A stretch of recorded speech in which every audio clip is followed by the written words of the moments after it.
suppose with that, we're back for another week of the Grunge Bible podcast. We are rolling into episode number 170 on this 24th day of June, 2024. My name's Chris Salona, and we're here with Ethan Shalloway. The co-hosts are back at it again. And Ethan, what's happening, man? How are we doing? I'm doing well.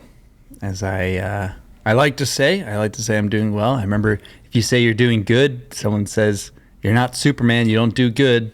Yeah, you can do good though. Everybody can do good. Yeah, exactly. So yeah, I am doing pretty well. We are recording this week and a half. Yeah, week and a half before. Yeah, we're banking it. 9 comes days. out, so we're banking it for good reason. We'll get into that and why.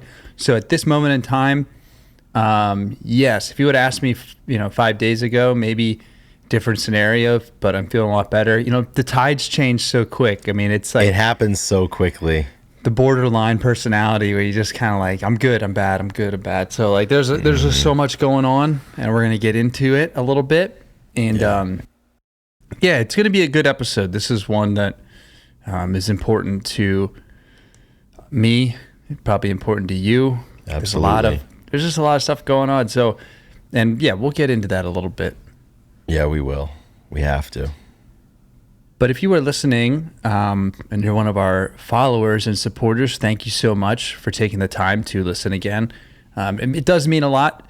I like to think that, people come here for the music, but they stay for the personalities. And that's what today's episode is all about. It's about Chris and Ethan, really. This is kind of one of those things where hopefully if you're a fan, because and I kind of wrote it down in my notes. I guess we'll get into it a little bit. Like, this page is 7, going to be 8 years old, and it's over 8 years old now. It's 8 years old. Yeah, almost 8.5. It's hard to, picture what it was like before it happened, and it's so tied into the lives of into our timelines, and we also started. And so this episode is about the Olympic trials coming up, and it's a really big thing in my life. And something that track and field and sports, we did stuff in high school, but we started the page pretty much the same time we started college athletics, give or take. More or less. Like it all, like that kind of intertwinedness began. And so this journey is like very synonymous. Like they just are parallel trains going together. And throughout the page, we've grown and we've shared ourselves more on the page over the years, just happenstance, and people that have been around for a while are getting to know various parts of your life and my life, and they've been really encouraging in a lot of ways. And I think that there's people, so this episode is about nothing about music, minus the beginning where we'll talk about some stuff that happened in music history, but there's a lot of people that are following along and know about this adventure. And I think that's really cool, and I think that's really important. And it's, it's special to be able to talk about and have people that have interests. So I don't know, we don't post on our personal pages all that much. It's hard to keep everybody updated, and even though it's easy in the media world, but it'll be really special to have down the road and be able to look back. That's what we talk about that on the pod too, all the time. This is our space. We have it, timestamp, yada, yada. So it'll be cool. Yeah, it's fun to be able to do this. And beforehand, we have the shared notes file that you and I contribute to before we record. And I was reading the part that you wrote that you just mentioned about how kind of the page and athletics have really been intertwined for a long time. And I hadn't thought about that recently. Without the athletics, there's no page, there's no podcast. There's probably no catalyst for our friendship, because I don't think we would have ended up at the same college had we not been pursuing the same sport in college, for athletics. So it's really funny. And I always end up thinking about, a lot of those snap decisions that you make, or decisions that you make when you're young and certainly don't have the requisite wisdom, and perhaps maybe, if you had made that same decision 10 years later, you would have had a different choice. Like, I always wonder, like, would I have chosen to go to the same school, and I, at the time, I didn't really feel like choosing to go to Pitt was like this weighty decision that I labored over. I was like, okay, like I'll go to Pitt, like that, I didn't feel like I thought that much about it. And it's really funny, like all of those decisions that you just kind of make, in passing, or, without knowing the gravity of it and just like how much it would affect the rest of your life. That's certainly one of them. And, we all have those in our lives where it's like, wow, like if I didn't do this thing on this day, I wouldn't have met this person, or I wouldn't have gone out for this sport, or I wouldn't have found out that I loved this. And, those, on top of one another and on top of one another really shape who you are and what you do. And there's a whole lot of that, between our friendship and certainly the page. And I think it's fun to share some of that stuff. And it's important to me that we share some of that stuff. And I'm glad that we've got the space to do it. Yeah, it really is. It's always a fun exercise. And like I said, there's a lot of history over the past 10 years, surrounding all of this, and our lives would be vastly different without either one of these components in it.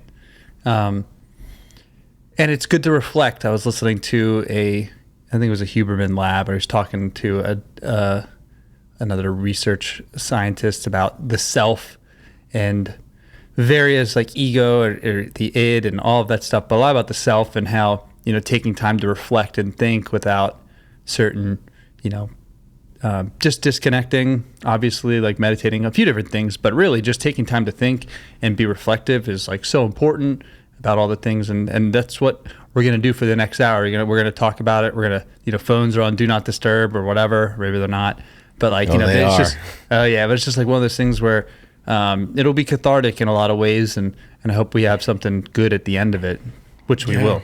Absolutely. And we appreciate everybody being here and humoring us, or legitimately being interested in us and in what we talk about. And I have a feeling that it's the latter, just because of the consistent support that we've received with this podcast, almost 3.5 years in now, 170 episodes.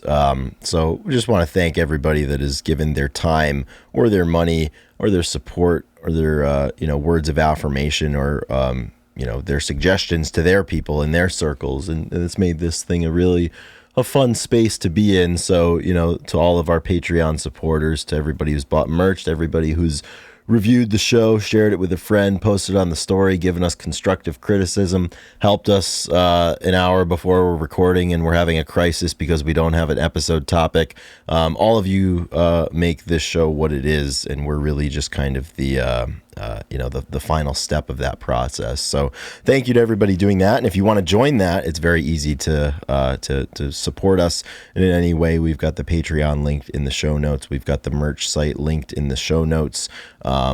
Wherever you're listening, you can easily comment, subscribe, or review, or share that with somebody. So if you feel inclined, just pick one of those options that's a good fit for you, and we'll keep this thing rolling for a little while longer. That is right. A little while longer. Never know. So let's talk about this day in music. So this is June 24th in history. And the first one, we have 1966, which is almost 60 years old, which is crazy. So almost 58 years ago, the Beatles began their final world tour. And it's crazy that the Beatles are that old, that their last tour started in the 66. It seems like they're still putting out music. Well, the buzz around them is still, has been rolling ever since. And obviously we've spoken about that a lot. A couple of days ago, Ethan, I shared a 1989 Soundgarden performance of the Beatles song "Come Together," and somebody commented, there was one comment that said, one of the best ways to listen to a Beatles song. Somebody said John Lennon if he was based, and then somebody else was like, the Beatles if they were a good band. That's amazing. Which we've got 2 back-to-back episodes of some Beatles, I wouldn't say slander, but making our thoughts known. No, my dad praised the Beatles a little bit, which I was surprised. Well, he didn't like them, but he respected them. Applauded Yeah. their innovation. Yeah, Yeah, that's the mature take, which sometimes I agree with it. Sometimes Yes. I'm not very mature about it. right. Sometimes that's Yeah. how we Final think. World Tour. Yeah, I mean, and they didn't break up, I think, until 69 or 70, but they just did a lot of films and they did a lot of just a lot of studio shit and the like. But 1966, the final tour began in Munich, Germany. We'll kick forward a couple of decades to 1992. And on June 24th, 1992, the newest high school graduate was Billy Joel. He finally received his high school diploma on June 24th, 1992 from Hicksville High School in Long Island, New York. And he did not graduate with his what was supposed to be his graduating class in 1967 because that hooligan had a missing English credit on his record. And it took him many, many years supposedly to go back. And just goes to show you it's never too late to go back and make things right, or to do the right thing, or to do something that you've always wanted to do. So congratulations to the high achiever and high school graduate, William I love that Joel. that is in music history. And Yeah. I'm surprised that English is the credit that he missed. Yeah, would me have too. I figured it'd be like mathematics. government or math or something like really Yeah. mundane, and the linguist that he is. Yeah. Interesting. Interesting. In 1994, the year of my birth, Weezer releases Undone the Sweater Song, the first single from the debut album, Weezer, aka the Blue Album. One of your favorite albums, I hear. I love Weezer so much. Yes. And the song is about an emotional unraveling lead singer, Rivers Cuomo, who was going through. I always mess up his name. Cuomo. I'll tell you, I can't relate to Weezer that much, but I can certainly relate to going through an emotional unraveling. We've all had those. I've never written a song about mine, but I'm glad Rivers did, I suppose. Again, it's always surprising to hear that Weezer's that old. They were first album in '94. I mean, that's definitely a little bit older than I thought. They're touring that album this fall. Apparently, I think they're doing the old front to back thing. There's been a lot of that the last 5-10 years of bands going and commemorating the anniversary of their best or first albums. Sometimes it's the same album and playing it front to back. I mean, it's a very effective economic strategy, I would say. I think it makes a lot of sense. I'm glad they do that. I've gone to a couple shows like that, and it's pretty cool. I think it's a good concept for sure. I think. Yeah. Go ahead. That's all I have to say about Weezer. You got nothing else to say? Okay, I don't want to cut you off about your Weezer thoughts here. I do like Weezer a lot. So you're a Pinkerton guy, though, aren't you? Oh yeah, big Pinkerton. Yeah. What about Van Weezer? I mean, solid. What else can you say about it? What else can you say? Weezer's consistent. Amazing. They are. They're always there when we need them, and they're always there even. They're like when we they're don't one of need those bands where you say Red Hot Chili Peppers, you know the sound. Yeah. You say Weezer, you know the sound. Yeah, absolutely. Because my Weezer was the Beverly Hills Weezer. That was the big the Californication. Exactly, the Danny California Chili Peppers. The American Idiot Green Day. Yes, there are all these eras. Like Taylor Swift has her eras and all that bullshit, but the real eras are the Weezer eras that we're talking about here. Speaking of talking about them here, we're done talking about Weezer. We're going to move forward 1 year to 1995, and we've got a really, really good grunge nugget here for everybody. So on June 24th, 1995, Pearl Jam, and obviously because Pearl Jam, Eddie Vedder, they were playing a show in San Francisco. It was a big outdoor show. I think I forget the name of the park, but Eddie Vedder was taken ill during the show, apparently brought on by a bad tuna fish sandwich that he had, and he was only able to make it through 7 songs, after which he had to go and receive medical treatment. I believe he was hospitalized for some sort of really, really bad food poisoning event. So Neil Young was on hand to play a couple of his songs, just kind of in a supporting role. And after Eddie Vedder went down, Neil Young took the reins and joined Pearl Jam on stage and played 14 more songs to kind of quell the crowd because they wanted to see their Pearl Jam. And it just so happened this was, I think, around or after the time that Pearl Jam played on Neil Young's album Mirror Ball, and I think they played a lot of those songs at that show. But this event is very notable because this inspired Eddie Vedder to write the song Red Mosquito, and this is about the incident, of not being allowed to leave the room, and evidently if you had known then what you know now. And Eddie Vedder said afterwards about this, when it was a few years in the rear view, he said he's like and I think we can all relate to this a lot. He was like, yeah, he's like, looking back, I don't think the situation was as serious as I thought it was at the time. He's like, if that happened now, like I probably just would have played the rest of the show and gotten through it. But I guess I'm glad he couldn't get through it because we've got Red Mosquito as a result of that. So what a wild turn of events. There's something about Pearl Jam.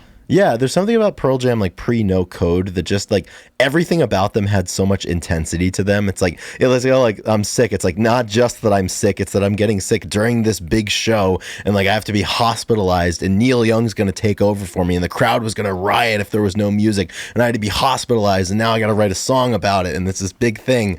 I kind of miss that. That was cool. That's funny. Everything was such a big deal. And yeah. And of course it was because of the bad tuna sandwich. Yeah. Which honestly, I love. You and I both love tuna. And I don't think I've had a bad tuna fish sandwich in a long time / ever. But you got to make canned tuna at home is the best, in my opinion. I remember when I first found out that like the white albacore tuna in the can, like most tunas, like if you get like sushi, is like red. Mm-hmm. And then two, like just how big tuna fish were. I had no idea. Yeah. I thought I had no idea. So crazy. If you had known then what you know now. Yeah. Oh man, gotta love it. All right, so that is This Day in Music. That was a good one. That's really, I love when stuff comes up like that, Yeah. That makes it all worth it. So now we're going to move into, so when this comes out, it'll be Monday, the 24th. It is Monday, if you guys are listening. And I will have finished the Olympic trials. And so it's an interesting space because I get to talk about this and freely, and no one's going to hear it until after the results are out. We don't know what they look like. And, it's good because everybody, you don't want to say like talk about it and put stuff out, and then people will think you're doubting, or sometimes you don't want to talk too confidently about something that's going to happen, I guess publicly. But everybody has their thoughts. So I feel free to be able to talk about this, and, the results will be what they are. So on Friday the 21st, well, here, I guess I'll start. So this is my 5th U.S.A. championships. I went to my first one in 2019. It's like 5th straight year minus COVID, because 19, 20, 21, 22, 23, 24. Yep. So 5th U.S. championship, 2nd Olympic trials. I went to one in 21. And last year I finished 5th in the U.S. That was my highest finish. They take the top 24 each year. Well, each Olympic trials, there's top 24 in the U.S. make it, and we compete on Friday. And then they narrow down the field to 12 who compete on Sunday, which is the final. And you got to be top 3 to be able to make the Olympics. And then with a few other qualifying standards. But that's the main thing. You got to be top 3. So, best case scenario, we compete on Sunday. We do really well. We have the best finish ever. And it's really just, I don't know. It's interesting. It's been a long journey. And what I wrote down, what I've been saying a lot is every year is different, and every year has its own challenges. And then also every year has its own rewards, right? So some years, mentally it's really difficult. You have to, like where I was 5 years ago, it's like, oh, you're just trying to get to the next level. And I felt like in my career it was always like kind of one step behind. I mean, in high school, I chose Pitt because the coach reached out to me. I wasn't highly recruited or had much of a say in where I go. It didn't feel like it. I probably had more of a say than I knew, more of a voice. You always do. And then like going through there, we had to transfer. So like getting the scholarship that you thought you deserved, it was always like one step behind. Then going to the pro level, trying to get funding was always like, I needed to do it like when I was a little bit younger. I needed to throw farther. So my career has been, I don't know, like pushed back in a way where like I'm finding success as I get older, which makes it difficult because there's like the funding in the sport is different. The older you get, well, the funding is different than most other sports. There's not a lot of it. So it just makes it tough to keep going. But yeah, I think every year has different rewards. So like when you reach certain levels, you get excited. And so this year has been very different. And I have felt so many emotions throughout the year, like all over the place and it's because of a ton of different things. And mainly it's because, I mean, I'm going to be 30 in September, and I don't know what my space in the sport professionally looks like. I mean, I'm very confident, always very optimistic, but I'm getting older and there's not a lot of like career earnings to be made. At any level, really, it's just hard. So you're always like, do I keep doing it? Do I not? It's what I know best, but it's also not like progressing in the other areas, and it's very time consuming. It's something that you have to put a lot of time and energy into.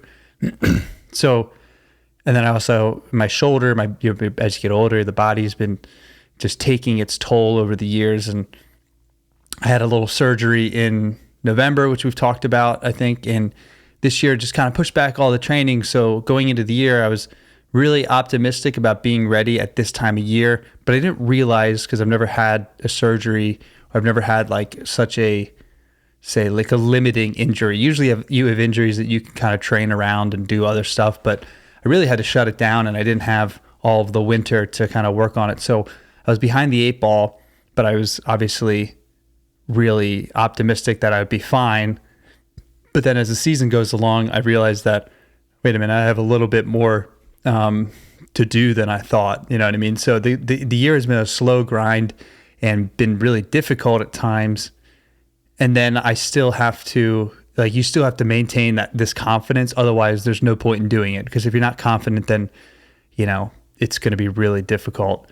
So it's been a tough year. And I'm going into this, like I said, if you would ask me in the beginning of the week, we competed at New York, and I didn't throw all that well. I threw like right under 70 meters. And my PR is 80. And that's what it's going to take to be, that's like what it takes to be an international athlete. So I'm like, just down a bunch of meters. But then I had a good day, a few good days of training. And then yesterday, like I got a cortisone shot on Wednesday, and all of a sudden, I had a good day yesterday, and I'm like, okay, like I'm going to go in there and I'm going to change the whole narrative. You know what I mean? Like one good throw changes everything this year. And it really, the reward of like, even if I don't PR, if I throw something really good, like I'm going to be really happy. Like it's going to be very satisfying.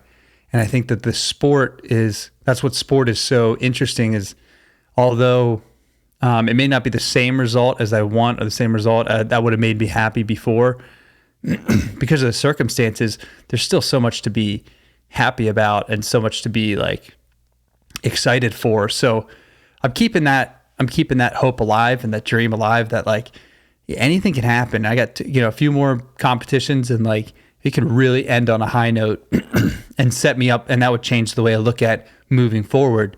Where if it goes a different way, who knows? There's gonna be a lot of questions, I guess. But yeah, I'm in a really weird spot, and I had I thought about it's like trying to write out a monologue and trying to like put the thoughts in, and it was kind of difficult. And luckily, I have you here, so we'll be able to bounce some stuff off, because it's like trying to really come up with a concise way to express how I'm feeling throughout all this is difficult, because there are so many emotions that go into this, because this is what I've spent the most time in my life pursuing, doing, sacrificing for, moving. And it's just a weird thing, because it's not something a lot of people can relate to either, just with the nature of the eclectic aspect of javelin, or the niche spot of it. It's just like a weird thing to relate to. Yeah. Absolutely. I kind of have a question, and I'm interested to hear the answer. So as long as I've known you, and I would say as long as pretty much everybody who knows you has known you, you are the eternal I suppose, positivist, I guess, like an antonym of pessimist, right? You're always positive, Optimist. optimist, exactly. And you spoke earlier about how kind of like one throw can change the narrative. And like, I have to imagine like, there's got to be different points along the way, points of doubt. And like, how have you been able to kind of grapple with the doubt, focus on the positives, and in some ways I think a lot of times creating positives, right? Like, how has that process worked for you, and how do you balance the two? Because I mean, I've done different athletic endeavors, not to the level that you have, but it's not even limited to athletics, right? I mean, we all deal with doubt. We all deal with having to reframe our state of mind about a lot of things. So like, what works for you? Like, is it a kind of looking back at the body of work that you have and being like, I'm that guy, like I've got all of this time put into this, so therefore I should be positive? Is it kind of like, okay, each day is a new day, like, I'm turning the page and I've got a clean slate and that's why I'm positive? I'm sure probably, it's got to be a lot of different things, and maybe each situation kind of grants, its own perspective on what keeps you positive. Yeah, there's I guess a few answers in there. One, like you said, there's a body of work that I'm really proud of and really confident in the past 7 years. There's a lot of stuff that should give me confidence. And I remember talking to one of my teammates. It's like, when you're in a slump, what do? You watch some of the best throwers of all time. And he's like, yeah, but also you need to go watch some of your best throws of all time. Like, go back and look at who you were and what you did, and that'll give you a lot of confidence. And at first I thought that was maybe a little bit in vain, but then I realized that it's not. I mean, it is really like, that is, you're giving yourself confidence of like, no, you've done this before, you've did this, and you can do this.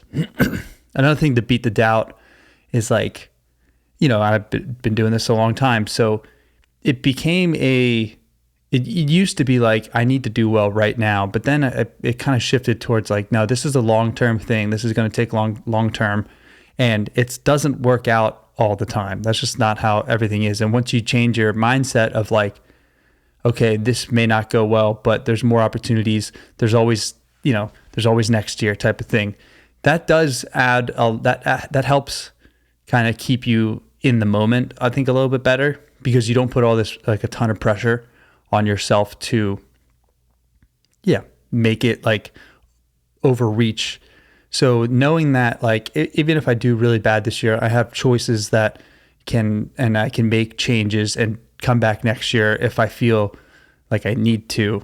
And that's helped me in the past, where like, maybe I didn't get the certain result, but I had a really good body of work. I was like, hey, let's just keep building on that. So I think that helps keep me present. Mm-hmm. And what was the other one I was going to say? I think just, the experience, and knowing that the experience in failure allows you to realize that this is not my final or my only identity as a person. And that helps a lot, because when you put all your eggs in one basket, yes, you can yield some really good results, but that's where all the pressure comes. So if you understand that, like, and I wrote this, and I think, one of the main things about my journey is not necessarily my accolades and what I succeed, but it's like where I am in the sport, how I push the sport forward, the people that I've interacted with.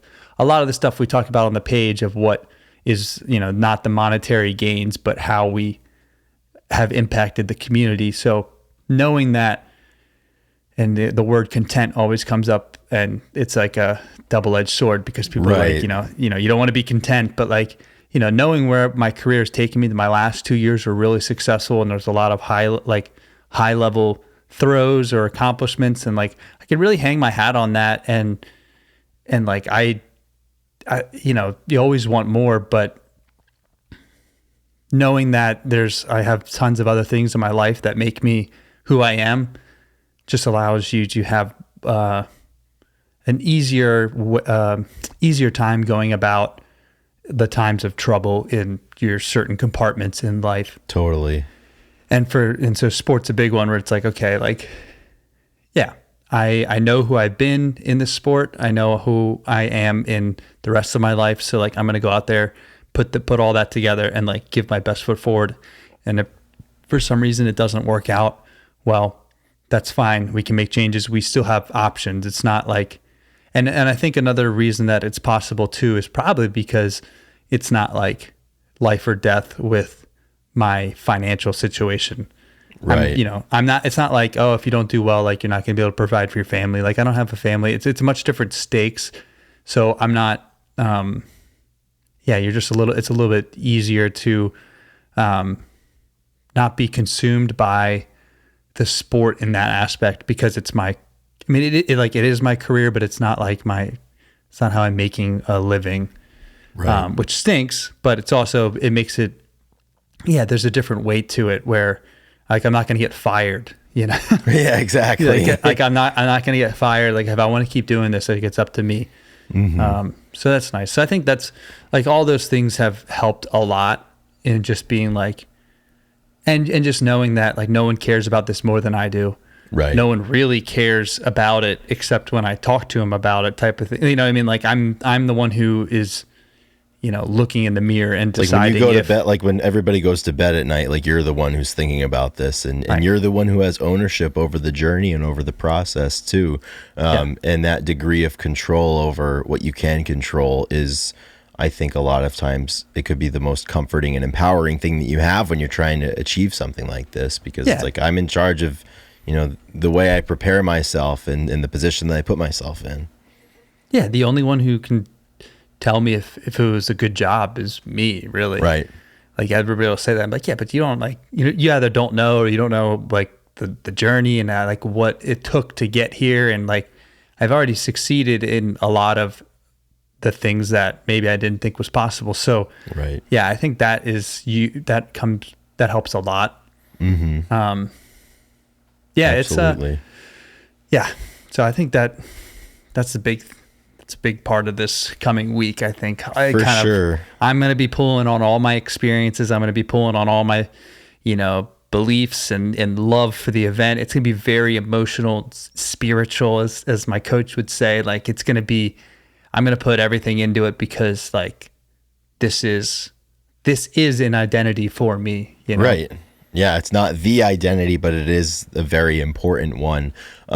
Something that I feel like you and I have talked about since we became friends and, as we were competing and just going through life, and you mentioned it earlier, is that every single year has its own unique set of challenges. And it seems like every year there's a different challenge that's new to you that you have to deal with and learn about.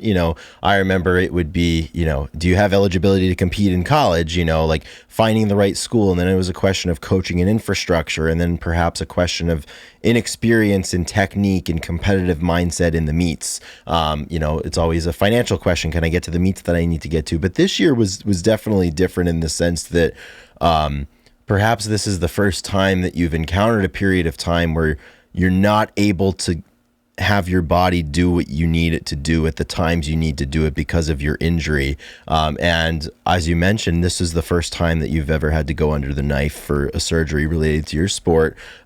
First time that it directly affects the infrastructure of your body that you need to succeed at your sport. How have you dealt with that, and kind of what's the mindset knowing that that's what happened, and because it happened in November, right? You miss out on a little bit of training, so you are kind of, in the grand scheme of the calendar, behind.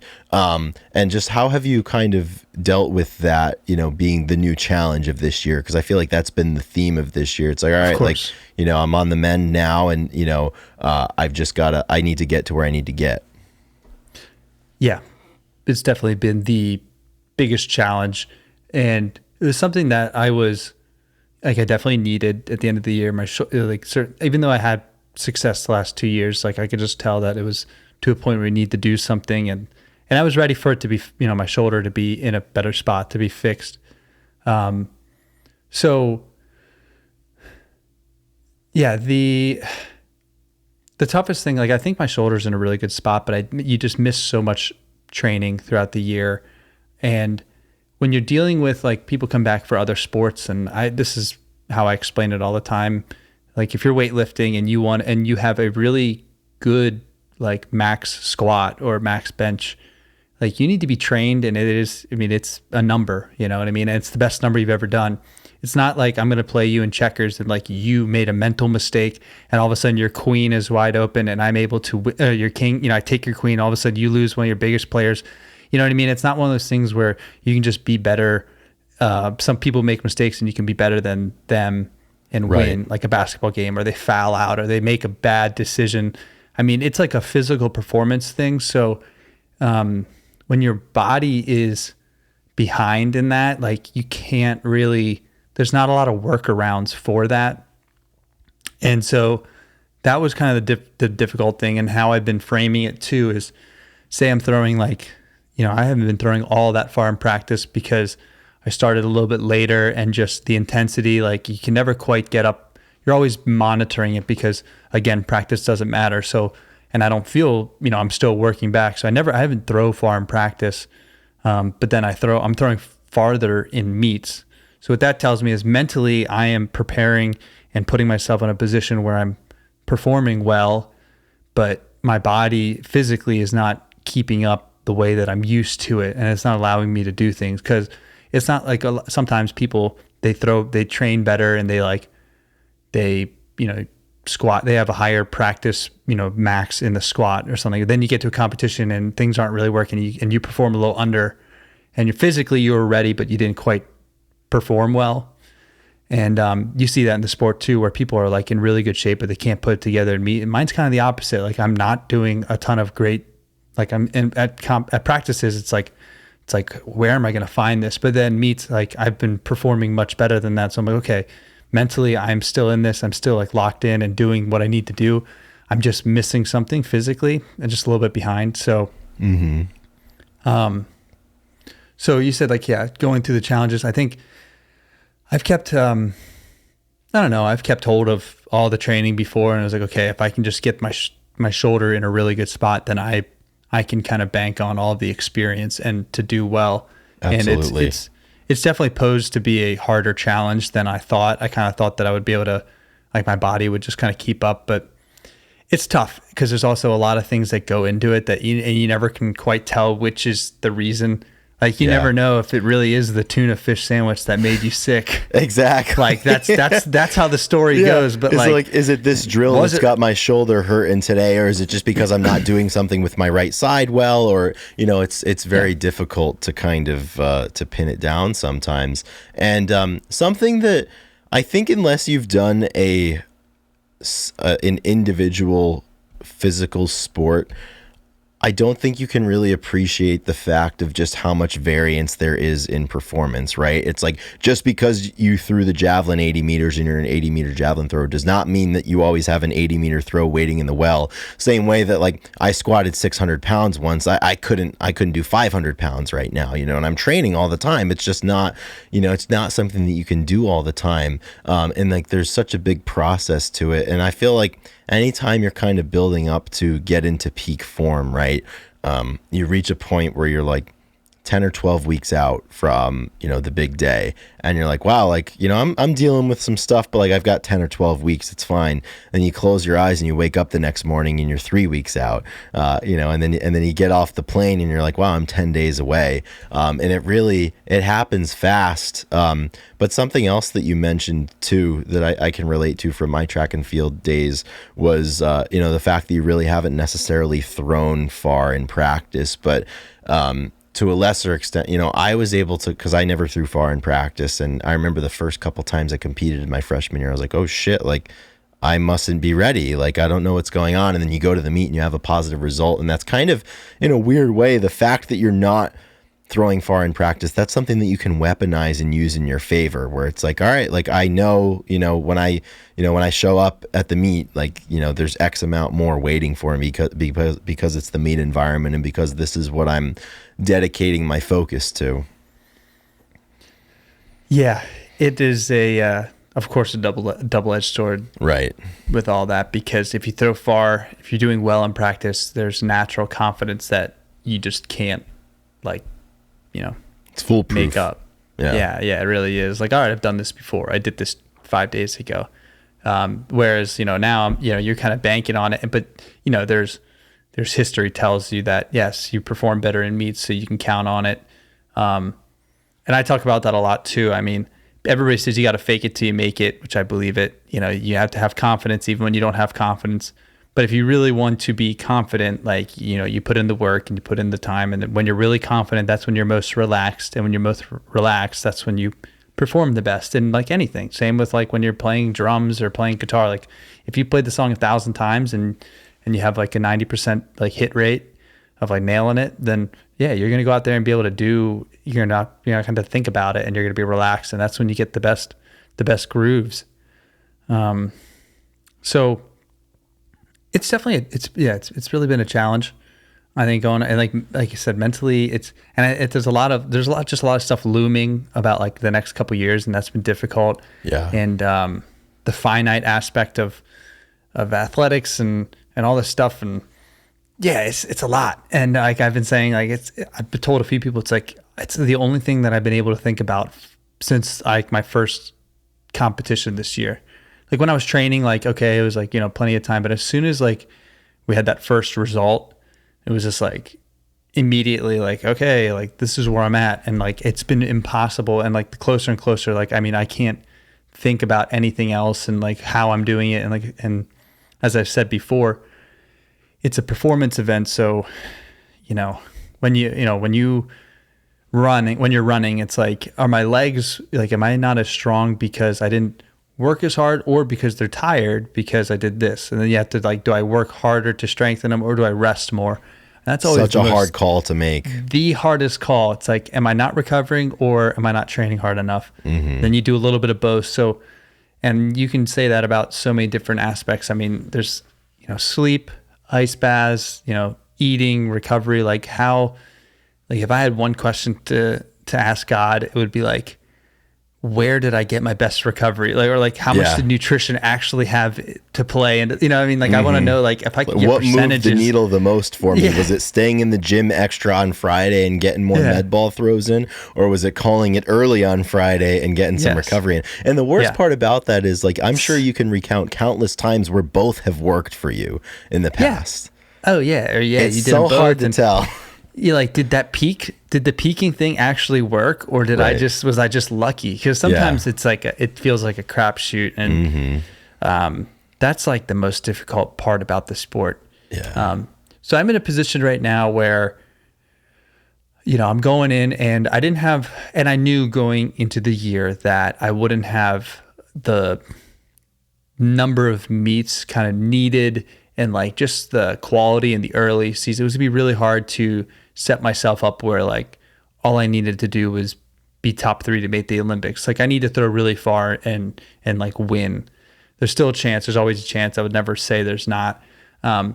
So the fact that I don't want to, the stakes haven't changed, but I'm in a different position mentally and through all this, and I'm actually have a lot less pressure on myself, because if I do well, like I'm going to be really happy.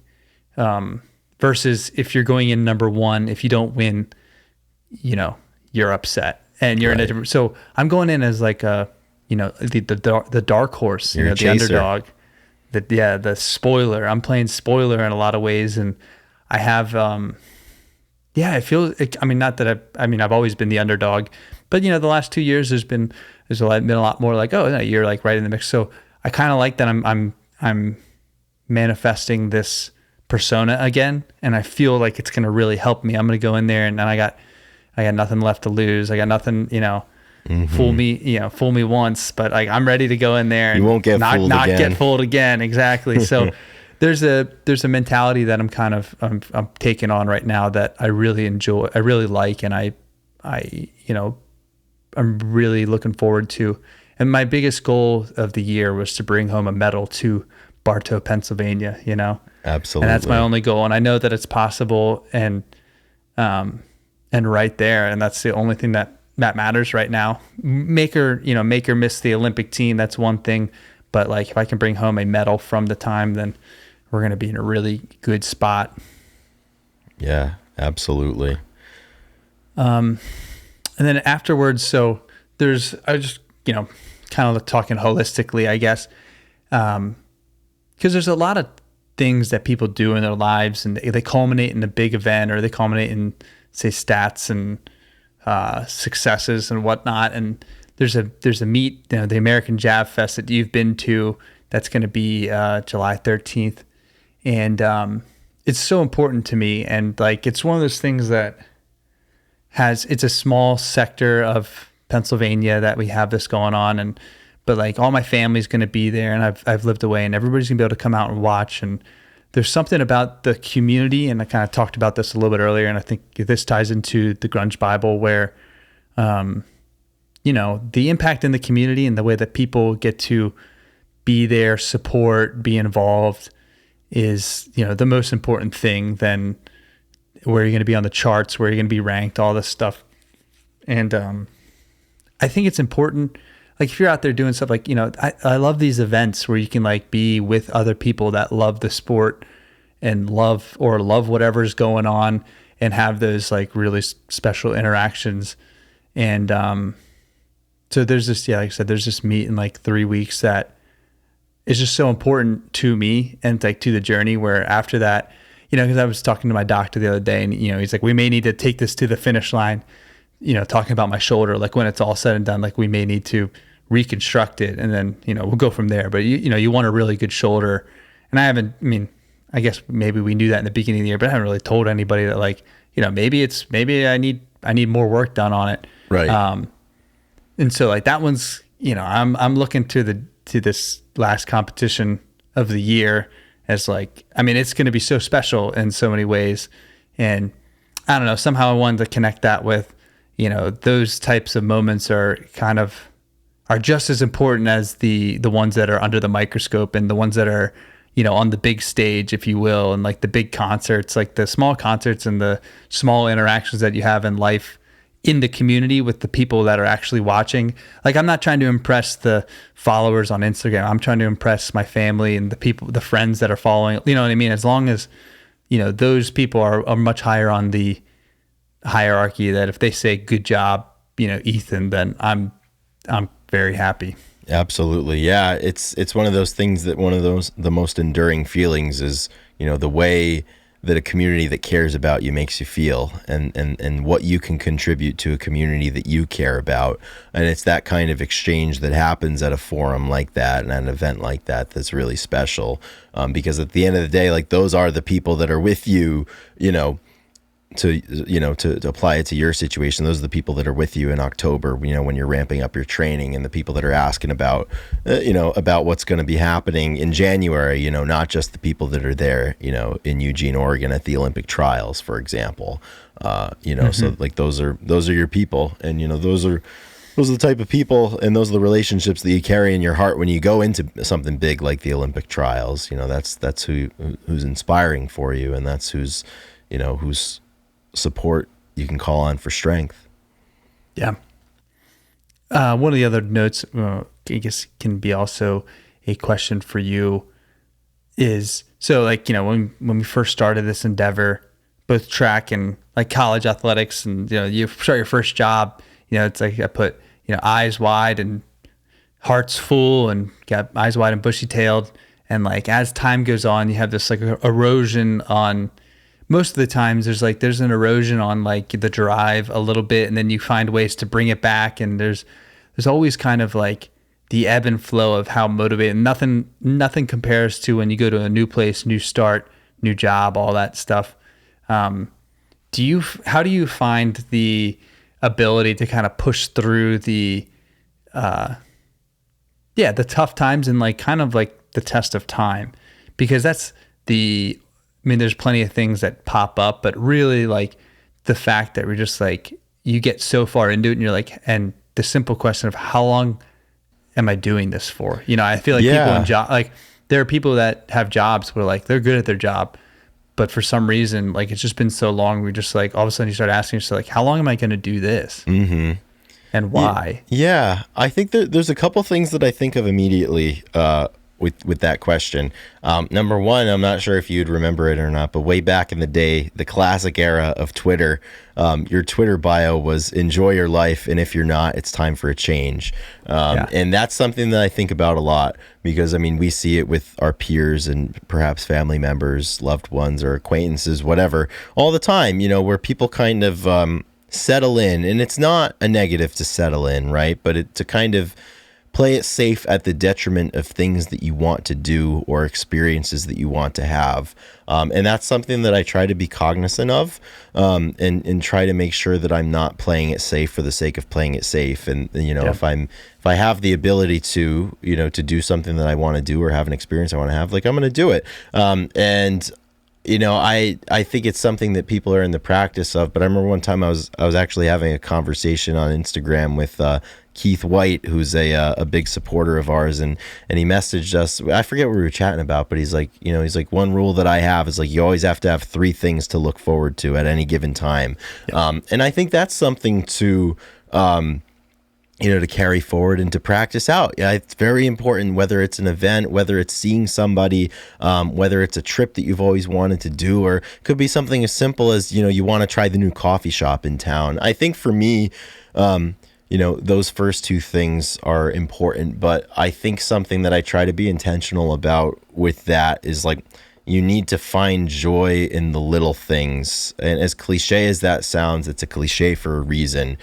You know, it can't just be the, you know, every other year trip to Europe that winds your clock, right? It's got to be the little things, you know, in the interim. And in those little moments, something as simple as getting a good night's sleep and waking up and, you know, making your coffee and, you know, looking at the sun or going for a nice walk. Or it could just be like the laughter of a family member or something that, you know, makes you feel good. And I think it's things like that that can really keep you not even revitalized, but just vitalized, and to, you know, keep that spirit going, that you don't, as you said, erode.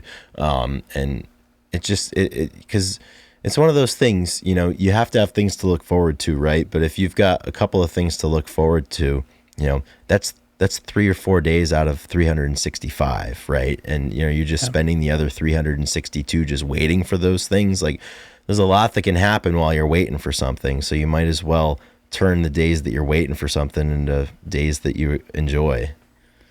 A lot can happen when you're waiting for Stevie. Yeah, exactly. A lot can happen when you're waiting for Stevie. And I'm like writing the best song of Dark Matter, man. Yeah, I don't know. Funny. It's interesting because I always, like, the last point, like, I always am like afraid to a fault about that I'm just like spending too much of my time waiting. Yeah. But like, I don't know. Like, I was thinking like the PD song, like Lean Into Life. Like, I'm beginning to feel like I've been training my whole life for nothing. You know, you got to lean into life a little bit. And Bruce Springsteen's song Badlands, he's like, you spend your life waiting for a moment that just don't come. Well, don't waste your life waiting. Yeah. And you shouldn't. And I think, because I did college sports and like that's like a big deal, right? Everybody's like, oh, like you're a Division I athlete, like, you know, big shit, whatever. Like, people think it's cool, but like it's not really that. Like, and then it's funny, like then you graduate and like for me, you start working. Like, I'm not training for anything of grandeur anymore. But it's like you kind of, there's like that, like the loss of the buzz around it, right? It's like, so what's new with you? It's not like, oh yeah, I'm going out to Eugene to compete, or like I'm going to like this big conference or something. It's like, not really. Like, I'm just like doing my thing. And that's why, you know, when those kind of bigger things kind of come down a little bit, that's okay. You've just got to find contentment and enjoyment and value in those little things and be excited about them.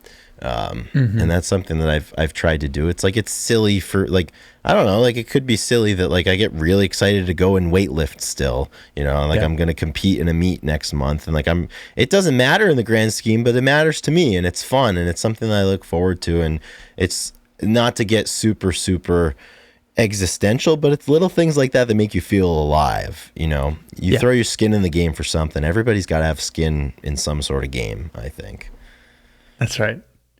One of the things that come to mind is kind of what I've talked about it a few times, but, you know, knowing that, the result in that moment, like, isn't exactly the only thing that you're getting out of this work that you're putting in, right? The raise or the, the performance and this, like me in the sport of javelin, like I've coached a ton of people in the last 5 years. I've inspired a lot of people. I've inspired, friends or family. I've inspired myself, and I've pushed things to get better, and I've learned. And like when I'm done, I can take all those tools. Whenever I'm done competing, I take all those tools into the next set of life. And same thing with you, like all the stuff that you learned, or throughout college and competing, or just all the stuff that we learned through running this page and running this podcast and the troubleshooting that we've done. Like there will be a time where it comes into, we'll need to use it again, or someone's going to ask us a question about it, or you'll be able to have an influence. And I think that those times always help me, continue pushing on when I feel like I'm not. Like, what am I doing right now? It's like, well, like I'm building up my resume, I'm building my testimony, as they say. Like I'm literally like writing the book, and then when it's done, like I'll have the next chapter. But everybody, like you read the first part to get to, the prequel is what comes before the main movie, and then there's the sequel and stuff. So I think that it's really important to know that, I would say it's important to know that you never know when you're going to come back to it and use it again. And it's going to be important. And, that seems to be a lot of what's driving me right now. Is I'm just continually like working on that body of work, knowing that there's still time. Don't know how much time, but there's still a lot. I think, I know myself, me, like, there's going to be more competitions after this year. It is what it is. Absolutely. I'm not going to be able to put it down. And the thing is, if it changes the level, like and I don't believe this to be true, but if I've thrown the farthest I've ever thrown, I compete for another 3 years and I never throw, it's not a failure. Right. Like if I don't reach that level again, bands we talk about all the time, they reach their success and they're not as good, so they should just quit. That's not really why, they're not, they want to be the best they've ever been, but it's not why they're doing it. Yeah. So there's going to be years, and like, this is a passion that is going to carry over into many years, and I'll be able to compete. And although maybe I'm not getting the same feelings of the highest competition, it's an honorable pursuit. It's an honorable pursuit, and it can fit into your life in a way that, makes sense. And it doesn't need to, so, things will change, but a lot will be the same. But I really do. I have a lot of confidence in my ability, at the trials, and then moving forward, if I need to do a full recovery of sorts, like that's going to be more motivation to come back and get, just reach, just like simple, there'll be checkpoints that I want to get to and things I want to do. And, who knows, but, I am really excited. Like I said, this comes out afterwards, so we know the results, so it'll be good. So we'll keep, but I'm happy to be able to share with everybody. And I think that, I don't know, maybe selfishly, I think people want to know, but why not? Why not be invested in somebody else's, not just their opinions of what they have in the world, but actually invested in like what's going on, because that's something that matters. It's always going to be more important. Yeah, totally. So like, I agree. Yeah. Hear me out, guys. Yeah, exactly. I've got two quotes that I want to close with from my end here, that I think have a lot of credence for the specific moment that we're in right now, heading into the trials, and also just kind of, on the macro scale, like your journey and the way that you carry yourself. And they're both from the legendary late Judd Logan, 4-time Olympic hammer thrower for the United States. And he said once, "I don't need easy, I just need possible."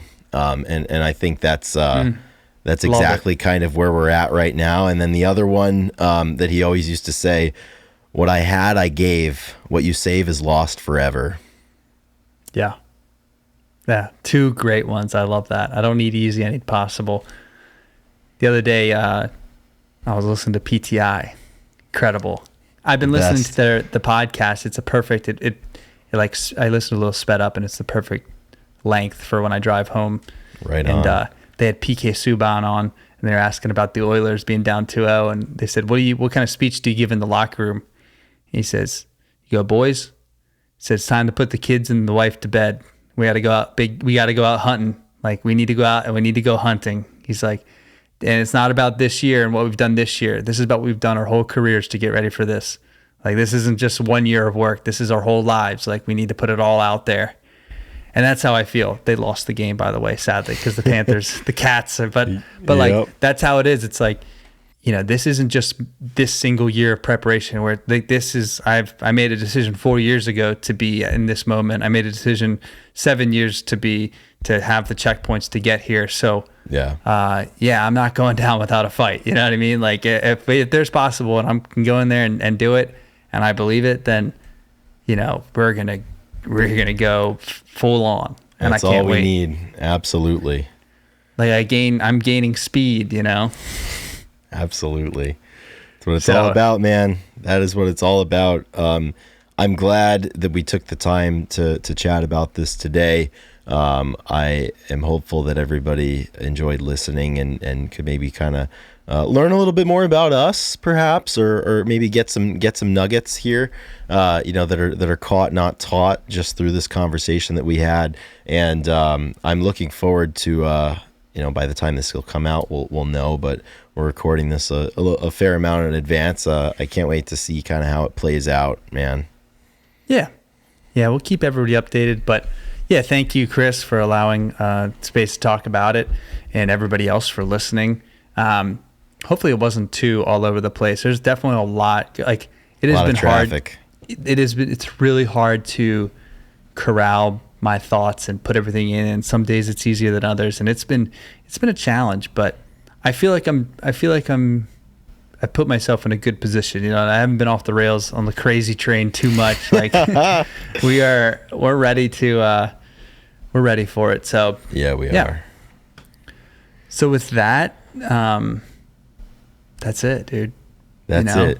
That's it. Do we songs of the week? Yeah.